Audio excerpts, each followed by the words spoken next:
Welcome to the next stage of the X5 project. This is where we reassemble the engine after we have disassembled it in the previous two episodes. So there's the engine right there. It's pretty much stripped down to its bare essentials. And here's a box of all the new parts.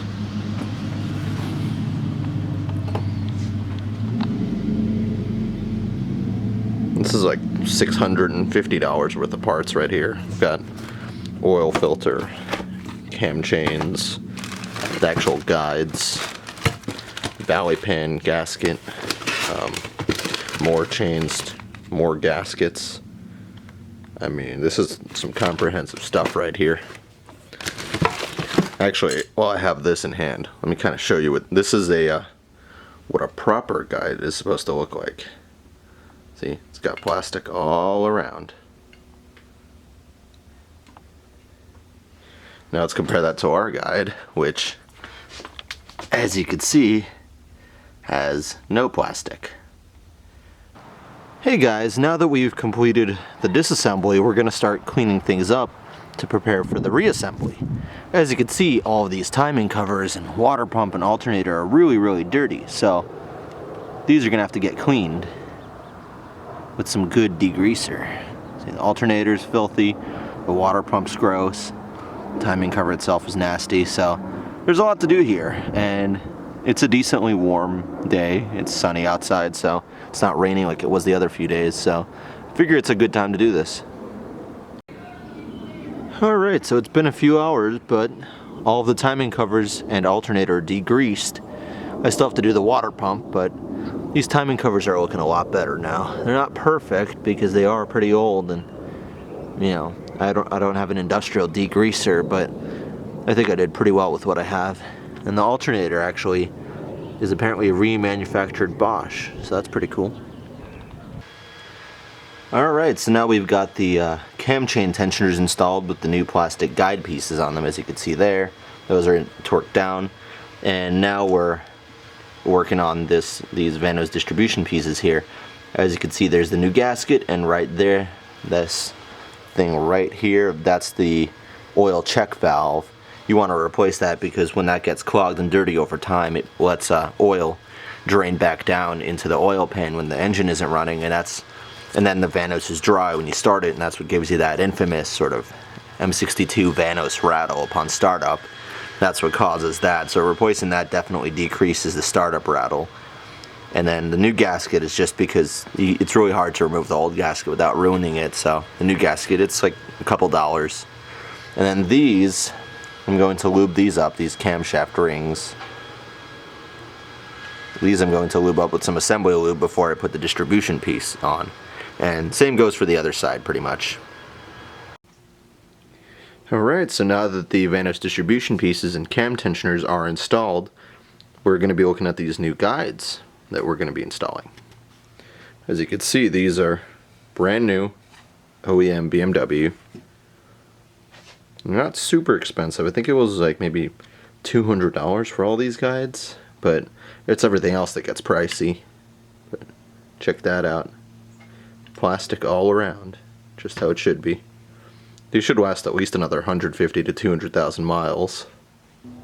You can see the new timing chain guides have been installed now. There's the new U guide, there's the new driver's side plastic guide, and then there's the new tensioning rail, which I also wrote my name and the date of this job, just for future reference in case anybody else opens this engine up. Next up we'll be installing the Vanos units and all of the chains, including all of the new chains. But first, I gotta make a little run to Auto House AZ, pick up some parts. So we're gonna be hopping in the red wagon and taking you guys along for the ride.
Alright, now you can see these brand new timing chains.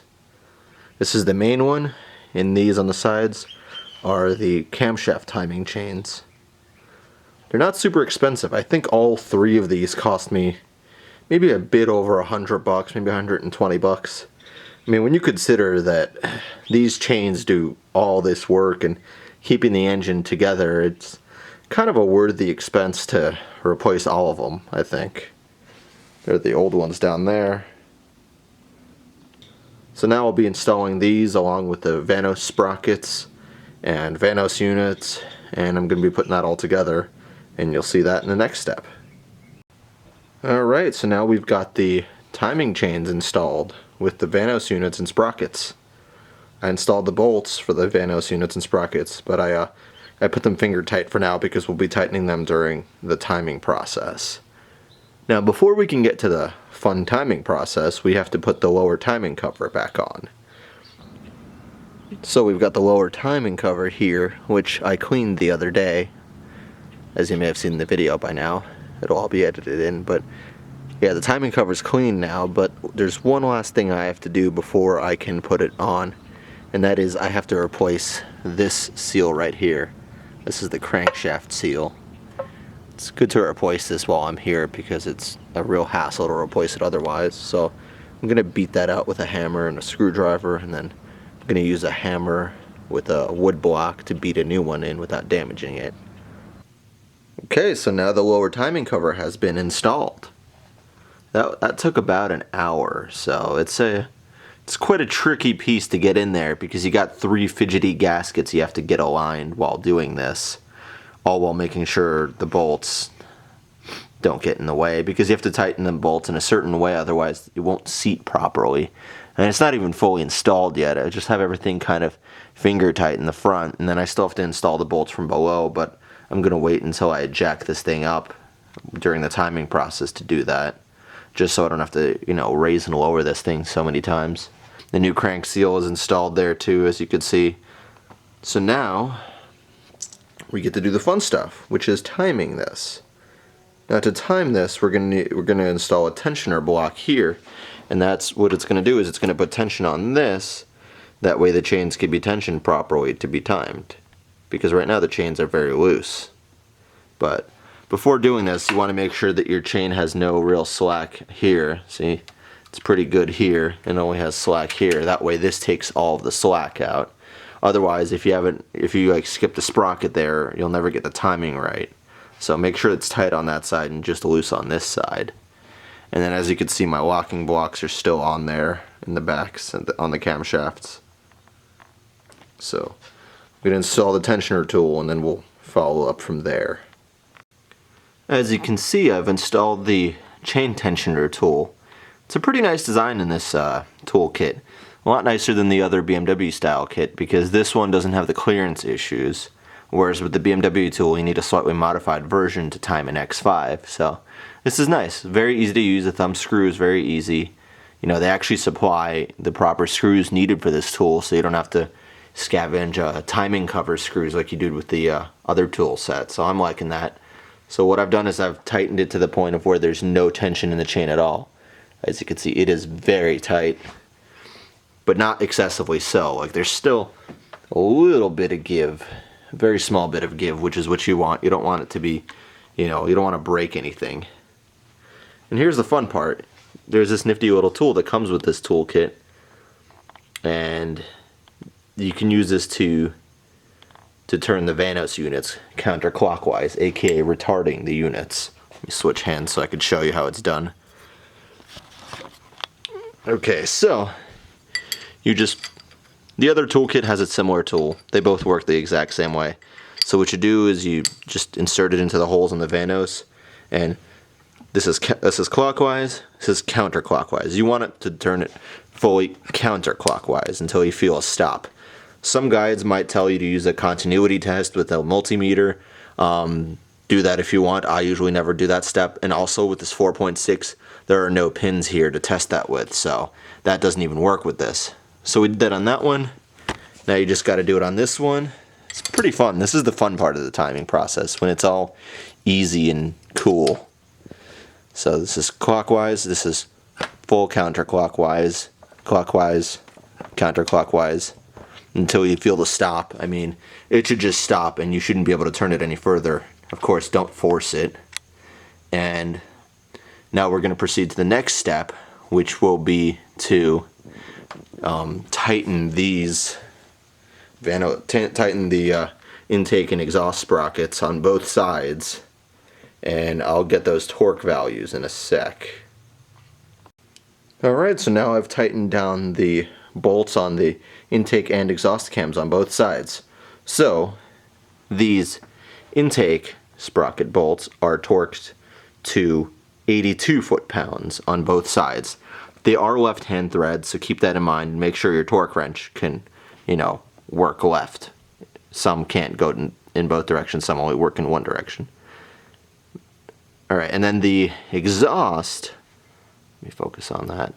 And the exhaust right there, and there, these exhaust ones, those get torqued to 92 foot-pounds. So pretty hefty torques for these bolts. So make sure your Torx bit is good. It's a T55 bit, if I remember correctly. Let me just double check.